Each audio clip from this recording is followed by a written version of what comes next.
ওয়ালাম ইদাহি ফালা ইয়াকরাবান্না মুসাল্লানা আও কামা ক্বালা আলাইহিস সালাতু ওয়াস সালাম। অধ্যকার বক্তৃতা সেমিনারের সম্মানিত সভাপতি, সুদক্ষ পরিচালক ও আমার সামনে উপবিষ্ট বাংলার দূরদূরান্ত অঞ্চল থেকে এলএম দিবসের ছাত্র ভাইরা, আপনাদেরকে জানাই আন্তরিক অভিনন্দন ও শুভেচ্ছা। এই উপস্থিতি, আজকে আমার আলোচনার বিষয় নির্ধারণ করা হয়েছে কুরবানির গুরুত্ব ও ফজিলত। এই সম্পর্কে কিঞ্চিত আলোকপাত করার প্রয়াস চালাবো ইনশাআল্লাহ। এই উপস্থিতি, আমার আলোচনাকে বুঝার জন্য আমি 3 ভাগে বিভক্ত করেছি আমার আলোচনাকে। 1 নম্বর হচ্ছে কুরবানির মাধ্যমে হযরত ইব্রাহিম আলাইহিস সালাম যে শিক্ষা আমাদেরকে দিয়ে গিয়েছেন, আত্মত্যাগের যে শিক্ষা দিয়েছেন। 2 নম্বর হচ্ছে কুরবানির গুরুত্ব। 3 নম্বর হচ্ছে কুরবানির ফজিলত।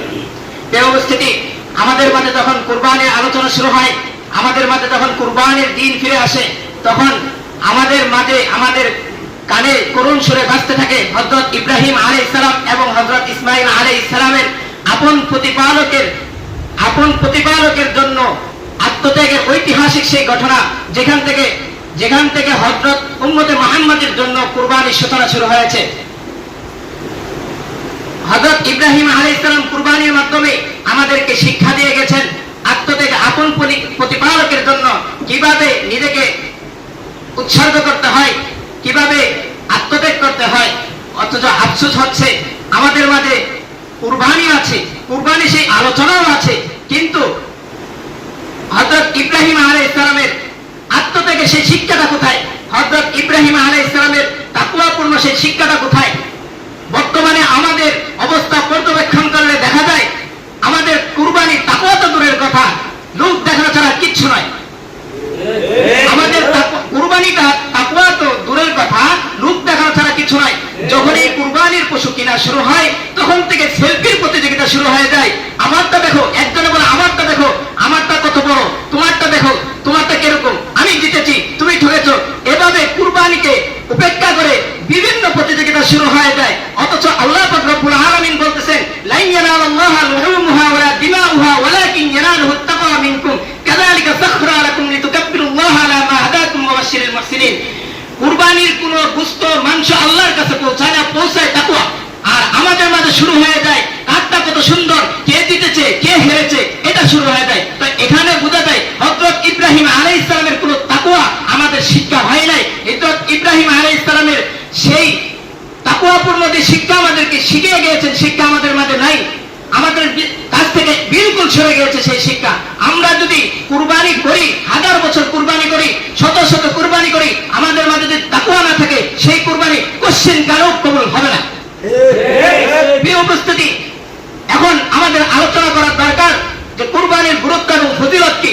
কুরবানির গুরুত্ব বর্ণনা করতে গিয়ে আল্লাহ পাক রব্বুল আলামিন একটা প্রবাদ বাক্য রয়েছে, আল আকলু তাকফিহিল ইশারা, জ্ঞানীকে ইশারায় যথেষ্ট।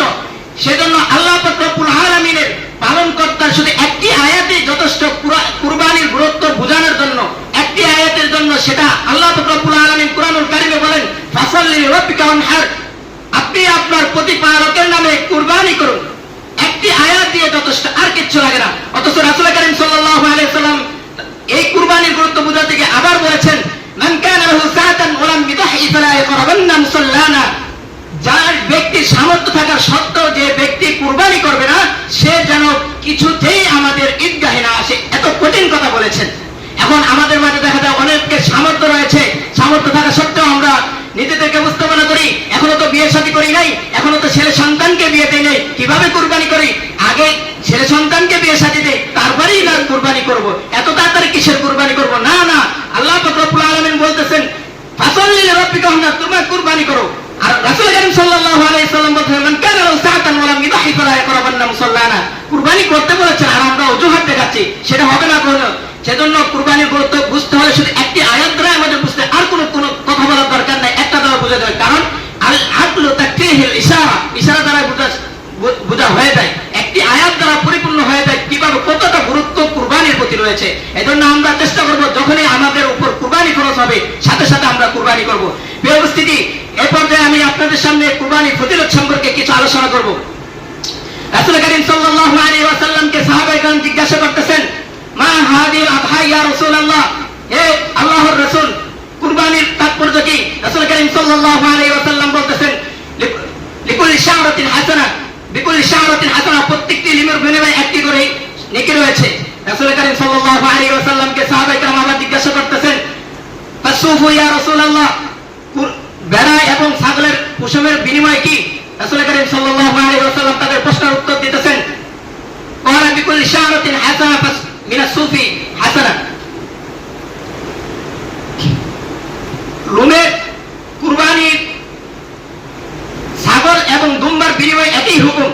গরুর ক্ষেত্রে যেই হুকুম, কুরবানির ছাগল এবং দুম্বার বিনিময় একটাই হুকুম রয়েছে।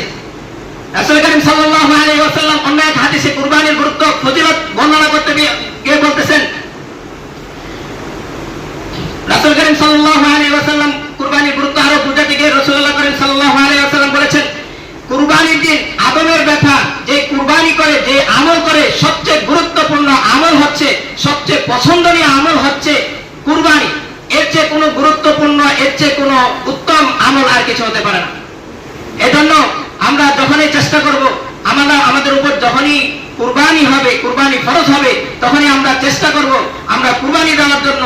এখানে যে আলোচনা করা হলো, সেই আলোচনা শুধু একটাই বিষয় ছিল, কুরবানির গুরুত্ব এবং ফজিলত। যেমন আমরা কুরবানির গুরুত্ব বুঝলাম, হাদিসের মাধ্যমে কুরবানির গুরুত্ব বুঝলাম, কোরআনের আয়াতের মাধ্যমে কুরবানির গুরুত্ব এবং ফজিলত জানলাম। এজন্য আমরা চেষ্টা করব কুরবানির গুরুত্ব জানার জন্য, কুরবানির গুরুত্ব জেনে সাথে সাথে কুরবানি করার জন্য। ফজিলত জেনেছি, ফজিলতটা যেভাবে জেনেছি সেভাবে যেন আগ্রহ তৈরি হয়, সামনের থেকে যখনই আমাদের কুরবানি হবে তখনই যেন আমরা সাথে সাথে কুরবানি দিতে পারি। আল্লাহ পাক রব্বুল আলামিন আমাদেরকে এই বিষয়ের উপর বুঝে শুনে আমল করার তৌফিক দান করুক। আমিন। ওয়া আখিরু দাওয়ানা আলহামদুলিল্লাহি রাব্বিল আলামিন।